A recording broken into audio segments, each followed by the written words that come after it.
In the Philippines, we have reports of accidents, road accidents, because dogs are just running across the street.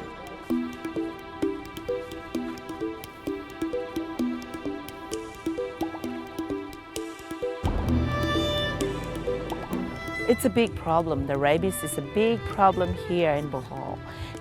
They are not controlling it. They just let the dog breed. They don't know actually how to handle a dog.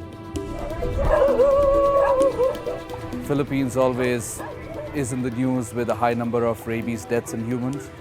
Is pretty prominent in the rabies chart and in the dog bites chart, being a developing nation.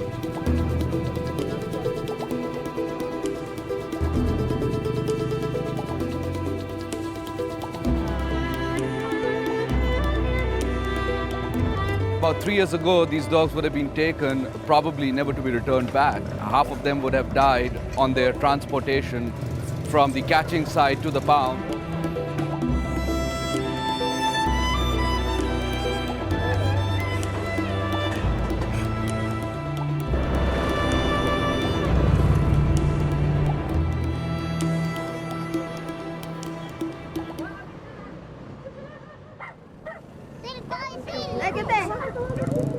There was a time in 2006 and 2007 that we were number 3 and number 4 nationwide on human rabies case. So we had to do something.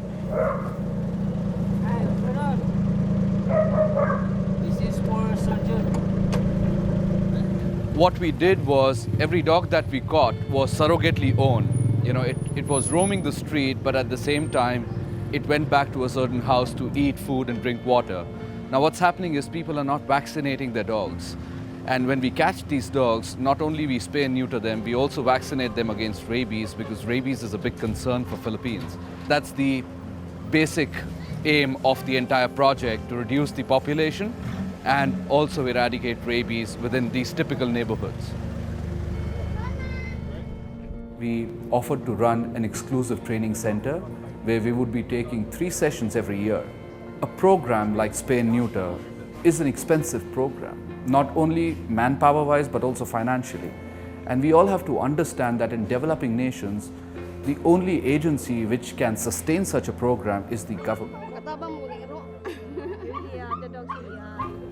It elevated the understanding of the dignity of the animals. And when you get to have all these programs put in place, it developed character building.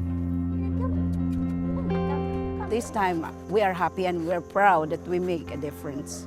This is the solid solution or the concrete solution for the overpopulation and rabies control in the Philippines.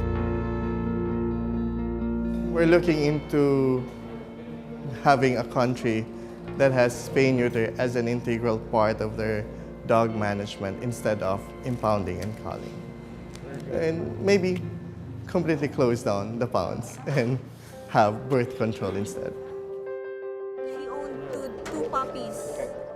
Just to give you an example, in 2008, before we came in and we imparted this, they were killing on an average between 9,000 to 10,000 dogs, which was impounding from the streets and gassing them. In the entire of 2011, as per the Cebu DVMF records, they've euthanized less than 500 dogs.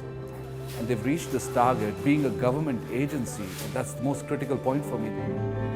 These people were really inspired. They wanted to do a good job, but nobody had offered them something like this before, which is why they had that urge in them to learn much faster, much better. Makes me happy. And especially my clients, they go back, they call me up, and they give me their insights on their dogs, and then they submit their other animals for spay and neuter.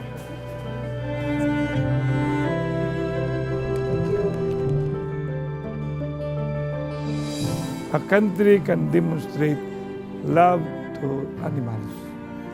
If they do not take care of the animals, the more that they might not be able even to take care of their fellow human beings. Her son rescued the puppy. She considered it as a pet, at the same time as a brother of her son.